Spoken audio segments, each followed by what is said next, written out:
Hey everybody, welcome to Meta Market Weekly. My name is Justin and I'm here along with our co-host Fernando.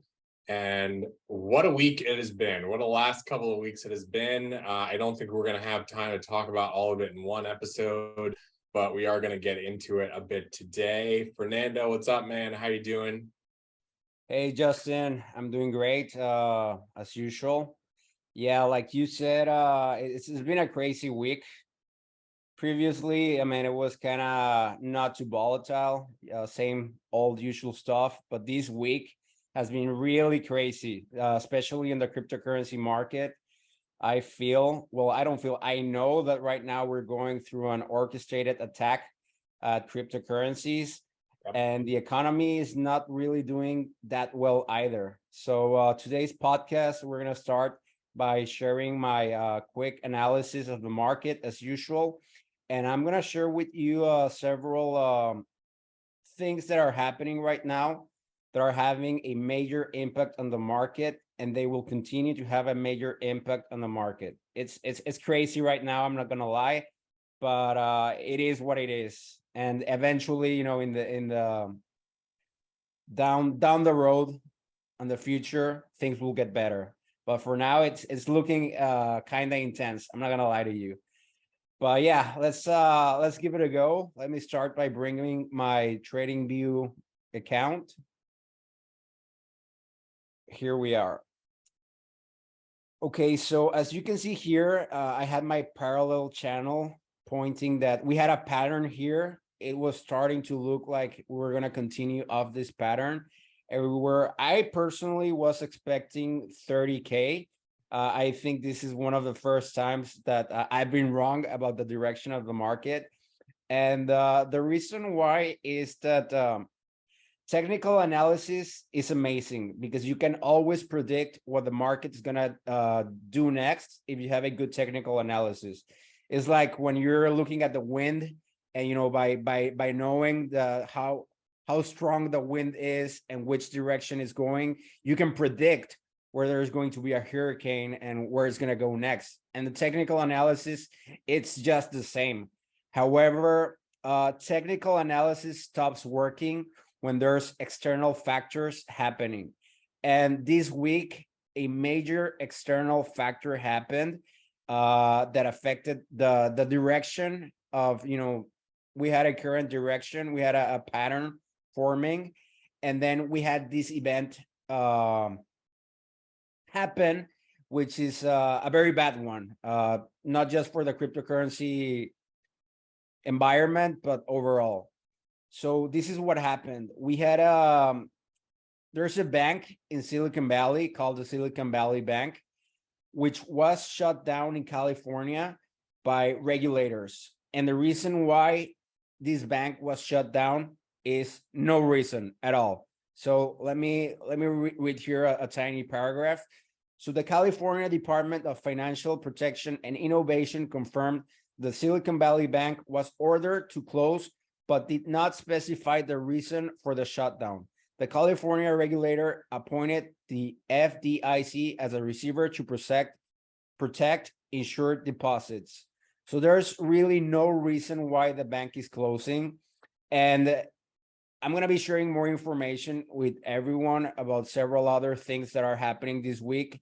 And it's the same thing. There is no reason. There is no justified why this is happening. And I personally can tell you why. It's because right now we're going through a major, massive attack on cryptocurrencies and blockchain technology. And the reason why, again, as we've been saying in all podcasts previously, is because blockchain technology has the potential to eliminate corruption, to take the power away from current financial institutions and private institutions, just like Netflix took away the power from Blockbuster. Blockchain has the same power to take away all this power from current government institutions, private institutions, and all these SECs and Fed and all these institutions that they don't really care anything about you. Yep. So It's crazy. It's really crazy because, like I said, there is no reason why they're doing it, and well, we know why they're doing it. And shutting down the Silicon Valley Bank is a major drawback for everyone. And the reason why is because this bank was the bridge between Web 2.0 and Web 3.0.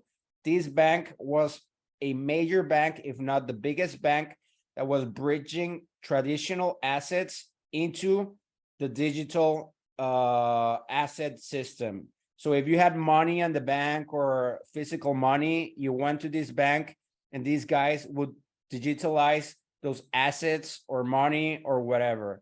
So major, massive player being shut down for no reason at all. So this I is also think too that they were supporting some of the larger fiat on-ramps that maybe people are used to using at large centralized exchanges as well. So this is definitely not a small thing. it's not. I mean, it's a huge thing. Very, very, very bad for the cryptocurrency market on the short term. My guess is they're closing this bank because they wanna the government, the SEC, the Fed, all these three-letter agencies, they wanna push their own private bank from people they know, people that are corrupt, and they're gonna bend the laws to make sure that everything is done according to their vision. And their vision, as we all know it, is to keep the power for themselves. They don't want you to get rich. They don't want you to be wealthy. They want you to be codependent of them so that they have control of everything that's going on. So it was a major drawback for the price of cryptocurrencies this week. As you know, the market does what Bitcoin does. So this affected a lot. We can see that this week we started getting this candle, but it does not stop there. So this, I think it was on Monday. They closed the bank on Monday, and then the next day, President Biden comes out proposing a 30% tax on electricity used to mine cryptocurrency. Again, there is absolutely no reason to do this. There is no reason to propose the 30% tax on the electricity used to mine cryptocurrency, because this was the end game for this. This doesn't solve anything. This is not going to help inflation. This is not going to help against climate change. It's just an attack for no reason against cryptocurrencies. But it does not stop here. Also, the next day, the New York Attorney General just they're suing KuCoin Exchange for selling unregistered securities and commodities without registration. So again, this does not make sense because cryptocurrency has been around for almost, I think, 13 years. And in this time, there's been a lot of cryptocurrency exchanges, Coinbase, Kraken, Binance, all these major exchanges. And there's never been any issue. And the reason why is because cryptocurrencies are a new form of asset that are not securities. And these exchanges were just operating like, they were just selling these tokens, but they're not securities because pretty much almost all tokens, there are utility tokens that serve, as a ticket for a protocol. It's kind of like if you go to Disney World, you gotta buy a ticket to enter Disney World, right? I don't know, when Disney World started, I'm guessing that the ticket was $1. And 50 years later, or 70, I don't know how long Disney World has been around, now they're $200. So does that make it a security because it increased in value? Absolutely not. You use the ticket to enter Disney World the same way you use an Ethereum coin to use the Ethereum network. If it increases in value because more people are using it, and it's good business. I mean, it has good utility. There's a lot of users. That's because offer and demand, and it's just the same as the US dollar or the Mexican peso or the euro. Offer and demand, but it's not a security. You don't own a piece of the company. You're not getting dividends, nothing like that. So, like I said, it's just a major attack for no reason. against cryptocurrency exchanges, Bitcoin, all that good stuff. And there's absolutely no reason behind it other than they want to shut it down because they know exactly what happened to Blockbuster after a new technology emerged. And that's what's happening right now. But that's not all. The next day, then and the control aspect as well. yeah, it's all about control. They're trying to repress this wonderful life-changing technology of abundance, transparency, and amazing stuff because they know it's the end it's the end of this corruption. But yeah, like I said, I mean that's not all of it. Then the next day the US Justice Department came out overruling the decision of Binance to purchase Voyager's cryptocurrency exchange. So for those of you who are not familiar, Voyager, I'm sorry if I pronounced it wrong. Is a cryptocurrency exchange that was born in the United States, and just like Celsius or FTX, it crashed. The reason why I cannot tell you the exact details, but it crashed, and all the people that were holding coins in that exchange, they were wrecked. I mean, they cannot access their funds anymore. So Binance, being the angel that it is, was coming to the US and purchasing the exchange so that so that users could have access to their funds one more time and to bring back to life this exchange. But for no reason at all, the US Justice Department appealed this decision. And again, I mean, it's not helping anyone. If something, it's affect all the people that were, customers of Voyager. They were going to get their funds back. The exchange was going to come to life one more time. And now, thanks to the decision by the US Justice Department, that's no longer going to happen. So they're not helping you. They're not helping anyone. They're only helping themselves. So again, there's no reason for this decision whatsoever. By allowing Binance to purchase this exchange, a lot of users were going to get their funds back. Maybe not all of them, but at least like a 60-70% back, which is very good. I mean, it's better than nothing. And again, for no reason, the US Justice Department froze this. But that's not it. Yesterday, the SEC now came out and they are proposing a lawsuit against Coinbase, Robinhood, Kraken, and other cryptocurrency exchanges for no reason at all. If you ask them, what's the reason why you're doing this? What happened?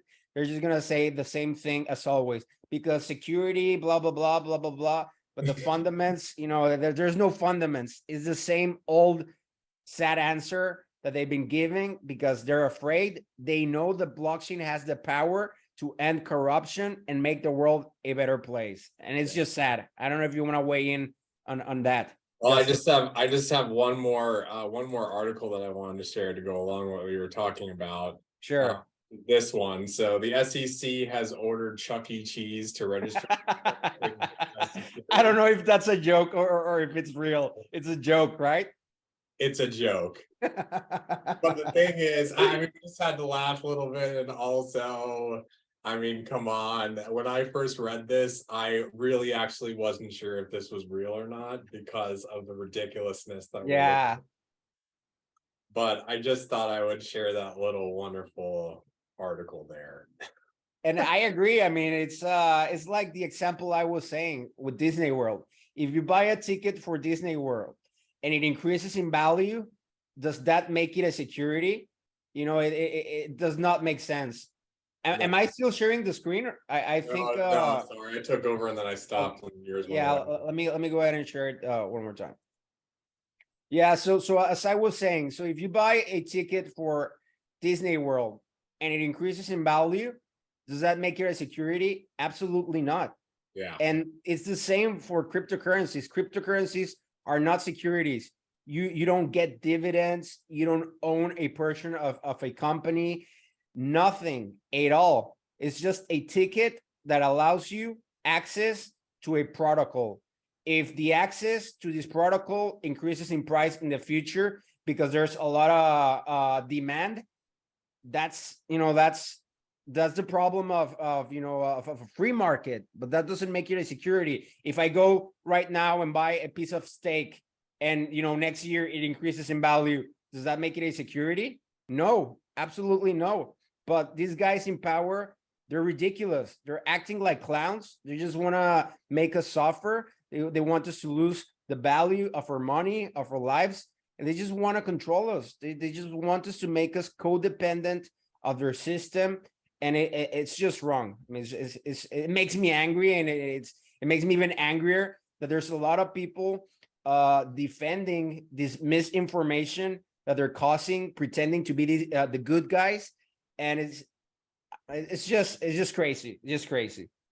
Yeah, I totally understand. I totally agree with you 100%. And you're very right. It's really ridiculous. Actually, what's even more interesting is I'll link this article in the show notes, but there was a guy in Germany who actually refused to pay taxes on his crypto because he basically argued in court that cryptocurrency is a data set and is not money, and refused to pay taxes. I thought that was awesome. Like, you're a badass, dude.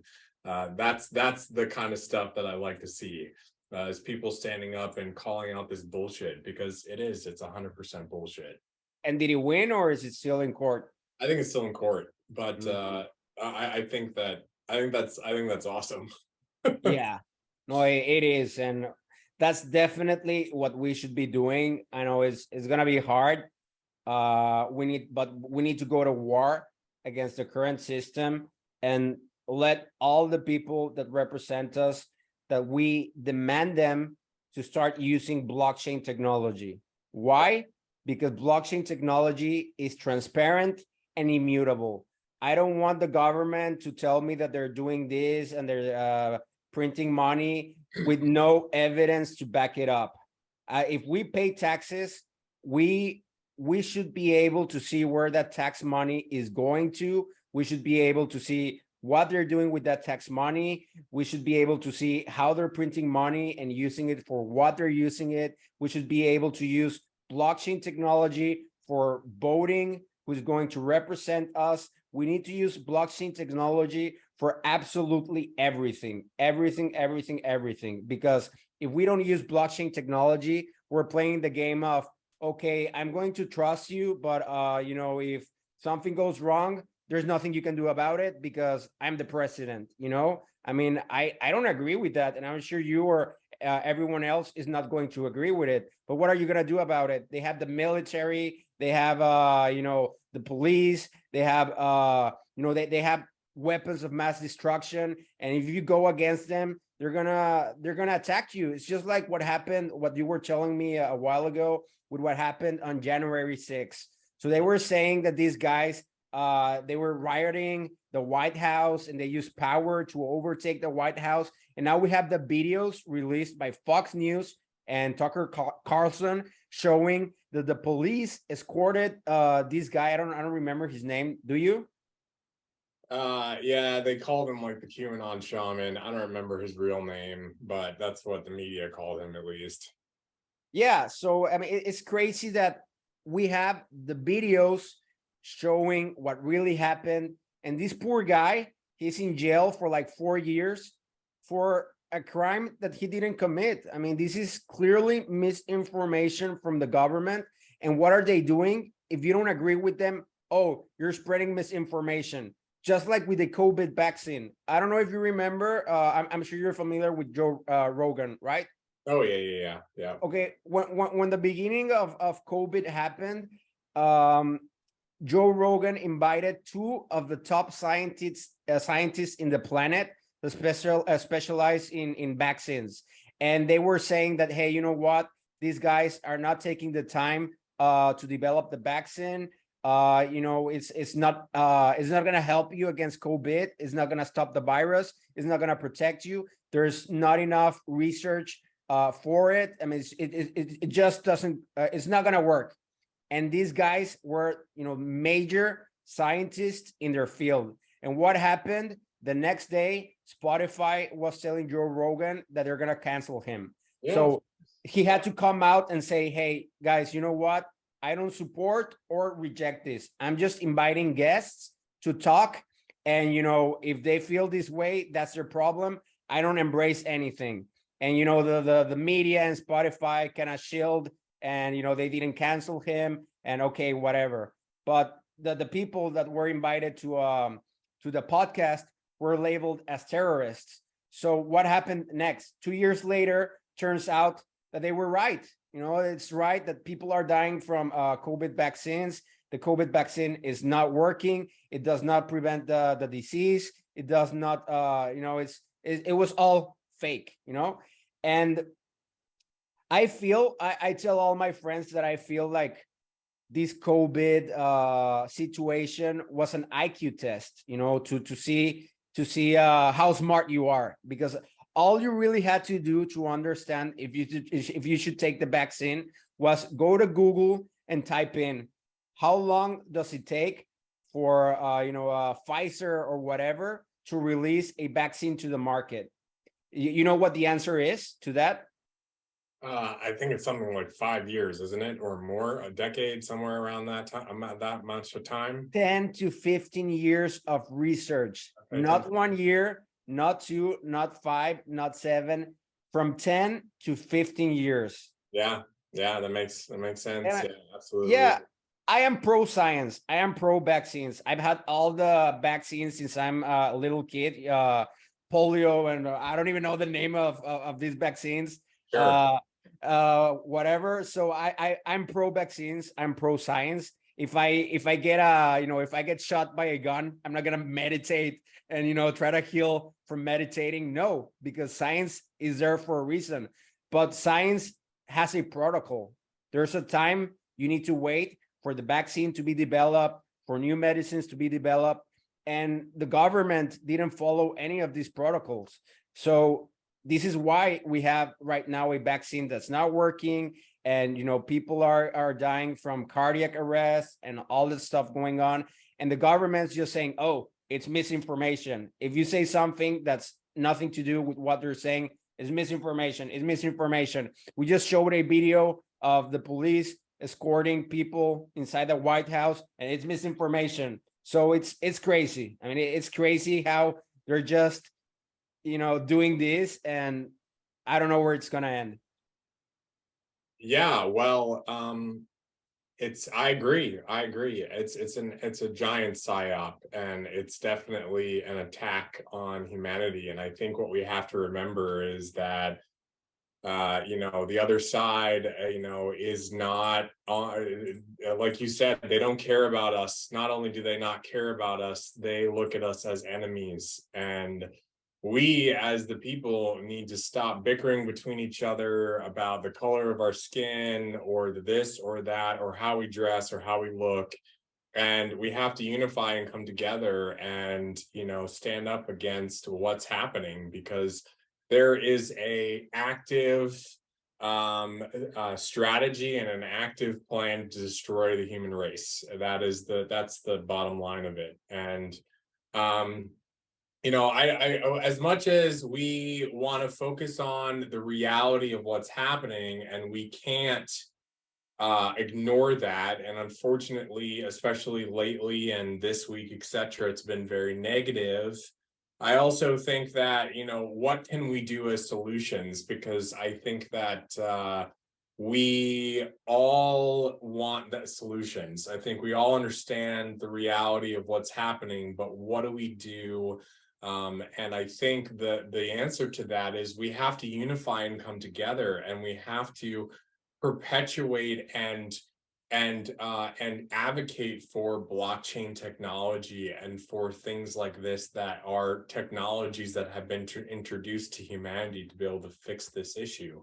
I think that what has happened in Nigeria, for example, is really as much as it is not 100% peaceful, but in some situations, when it gets to that point and you have no other choice. But the people of Nigeria have really stood up against central bank digital currencies, which I think is really cool.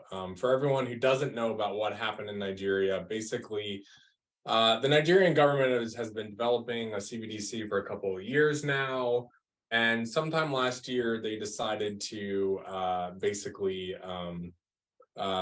start pushing this this agenda of a CBDC. So this is a CoinDesk article and kind of goes over a little bit. I'm going to read a little bit of this. So basically, Nigerian citizens have taken to the street to protest the nation's cash shortage, further objecting to their government's implementation of a CBDC. The shortage came due to cash restrictions aimed at pushing the country to a 100% cashless economy. Yet, instead of adopting the CBDC, the Nigerian protesters demanded paper money to be restored. The country's experience strongly suggests that the average citizen understands CBDC's present substantial risk to financial freedom while providing no benefit. So basically what these people did is they offered like incentives. They tried to do things like if you were paying on a loan and you use a CBDC to pay for it, they would give you 0.5% interest rate drop, or et cetera, et cetera. They initially removed restrictions to accounts in August of 2022. And then in October, they offered discounts to people using CBDCs to pay for cabs, and none of this stuff worked.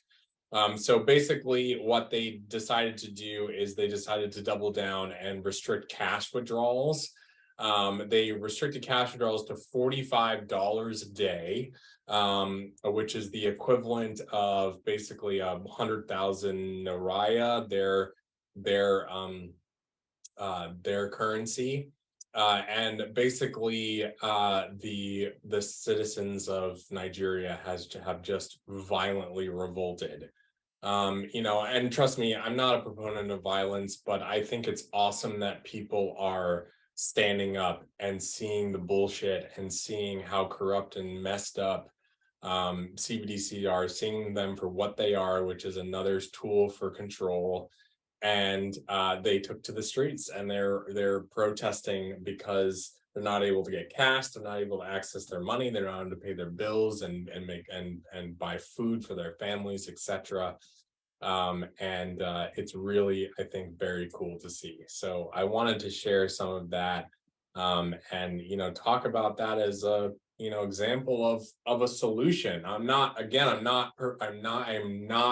condoning or endorsing violence. I'm not that kind of person. I don't believe in that, but I do think that it's great that they stood up and they got out on the streets and they used their voices, because at the end of the day, there are way more of us than there are of them. That's really what it's about. And we have to unify and come together and forget about all of this stupid crap that we are arguing about in between ourselves all day. So I agree 100%. And I'm glad for the people of Nigeria that they're taking a stand against their government. And just like you, I don't endorse violence, but I mean, if that's what we have to do, I hope not. I hope we can, by diplomacy and empathy and the need and want to become better, that we can find a better solution.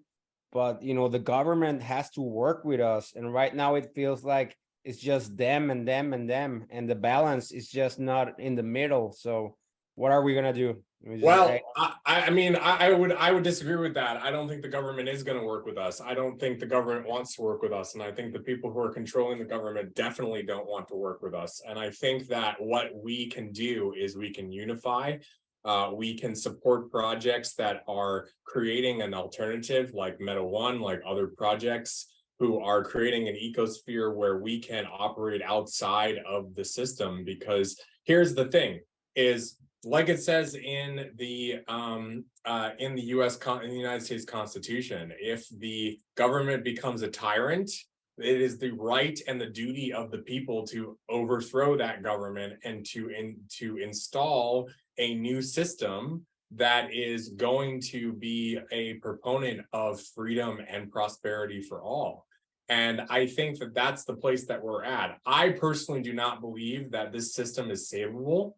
I do not think that we are at a point where it can be saved. I think that it honestly is created and controlled by people who there's even debate if they are people, but the entities and the people behind it really don't care, and they actually have malicious intent against the human race. So we need to do something different, and I think that that's where we come together in unity around that. It's I was talking about this off air, but I've been doing some reading around the motivations of our of the United States founding fathers, and exactly why they came from England and what sparked the revolution outside of the big points of history that we all are taught in school.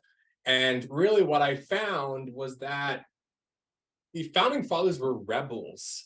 They saw a system in England that wasn't working for them. They saw oppression. They saw an authoritarian government. They saw a monarchy that was not playing ball with them. And they basically stood up. They were tax evaders. They were people who weren't listening to the rules because they knew the rules were wrong. And one of the things that was talked about in this particular article that a historian was wrote that I read was that there was a really historic and important event that happened on January 30th of 1750. And this event basically was a reverend by the name of Jonathan Mayhew, I think his name was, Matthew, who basically the boiled down part of his sermon was talking about higher law. So the law of nature, the law of the creator, whatever you believe in, natural law. And the fact that the only time that people are required to obey their government's law is when it's in agreement with higher law. And if the government violates higher law, then in his words, quote, "we are bound to throw off our allegiance and to resist." And I think that that's really what it comes down to, is that, like you were saying off air, people have been so pacified. They have been manipulated emotionally, physically, mentally, spiritually, and they do not believe in their own power. And so I think that what this is about is it's about taking our power back, and it's about unifying, and it's about creating something new, because we can't save the old. So we have to move forward in a way, and we have to realize and understand that what was government originally created for, at least from my perspective as an American, the government was created to perpetuate the freedoms and the abundance of the people. And that is not that is not what government is in America and most of the places around the world. I actually can't even tell you one that at least in my opinion, that there is a government that's doing that. So maybe El Salvador. Maybe. El Salvador is doing things very, very good right now. Yeah, they are kicking ass against the cartels and the gangs, and I think that's amazing. Yeah, maybe El Salvador, maybe that's somewhere to look up to. I mean, they embrace blockchain. They really have cracked down on crime. I mean, hats off to that 41-year-old president. He's a badass. Yeah, huge fan. And huge fan. It's funny how El Salvador actually means the savior. Interesting. I did not know that. Yeah, El Salvador means the savior. Wow. Interesting. Yeah. Very interesting. Yeah. So, yeah, man. I mean, I think that we have to look at the harsh reality of what we've got going on, but then I think we have to look at the future. And, as a really close friend of mine said the other day, you can't create the future from the past. So absolutely. We have to do something different, and we have to realize that we have the power. The government does not, and we are there are way more of us than them. And if we stand up together, nothing can stop us. And we've seen this before. I'll give you an example of this. In 2012, I believe it was, or maybe it was, no, it was earlier than that, 2016. There was a project that was very near and dear to my heart. I'm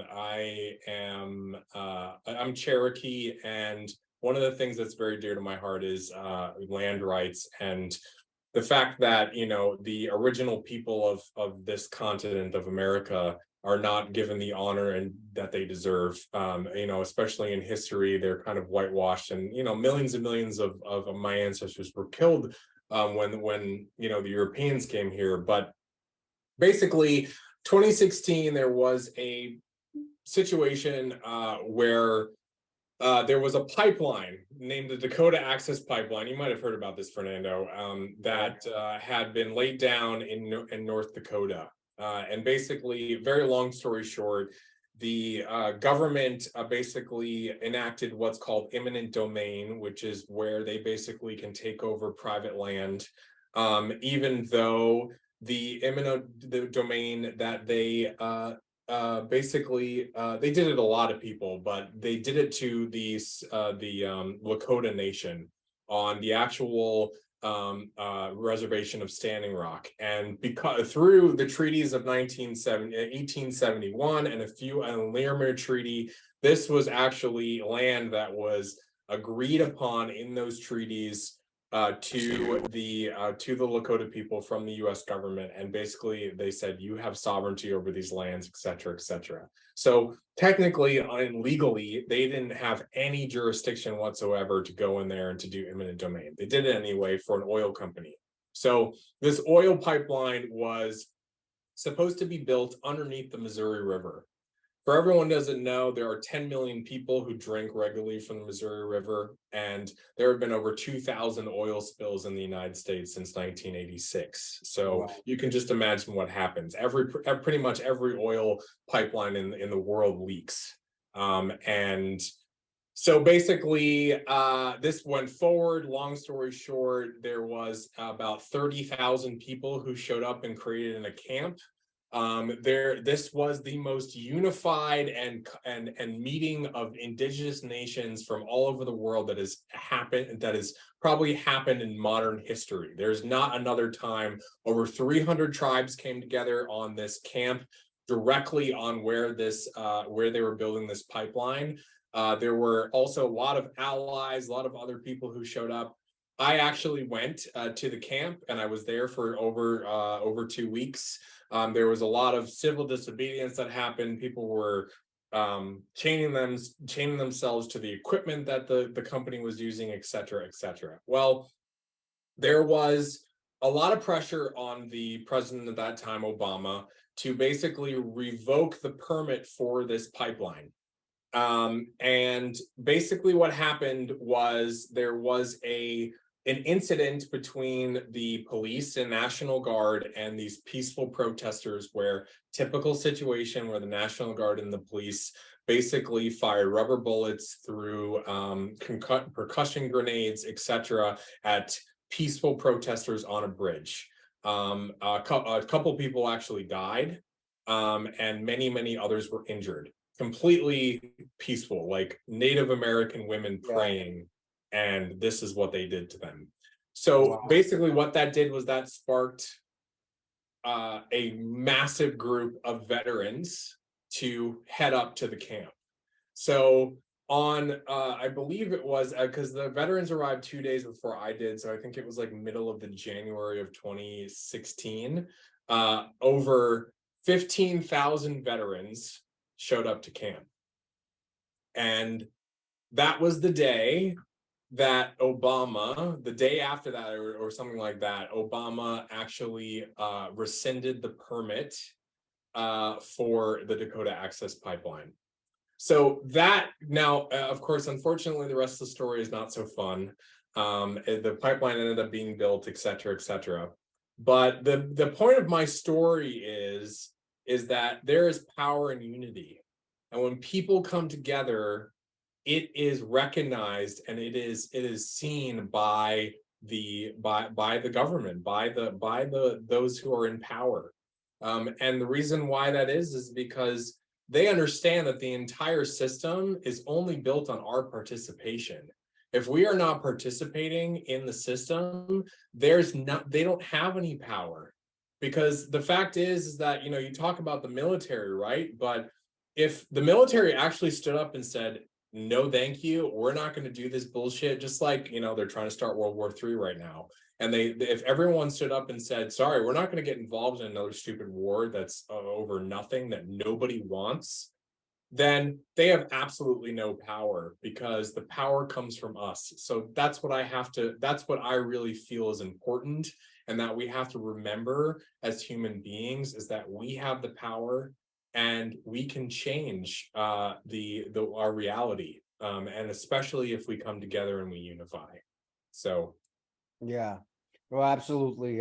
Let's hope that this is the case, that we can unify, come together, and not have to depend on going to war, because yes, things are a little tense right now, not just economically, but also in Ukraine. There's people dying right now, and it's chaos. Let's cross our fingers and hope that we can all come together, we can reach an agreement and find a better solution to all this madness. yeah, we got to have faith in, whatever it is, whatever word you use for God. You got to have faith that we are going to come together, and there's more and more people who are waking up. And what you can do, that are all listening, is you can share this podcast, you can share information about CBDCs, about what's happening.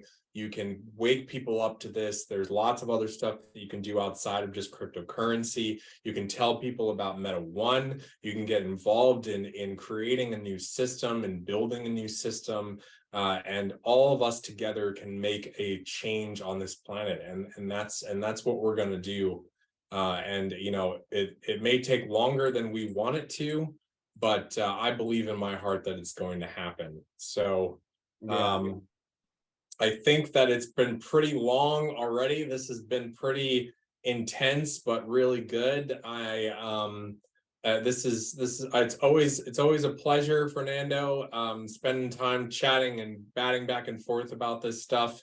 And please, guys, we want to know what you think about all of this. Write in the comments, your thoughts, your feelings around all of this, and if there's stuff that you want us to specifically talk about. And Fernando, do you have any final closing words? Any other thoughts? No, let's just I'm excited to see what the future will bring. I'm excited to see how the market's gonna develop in the coming weeks.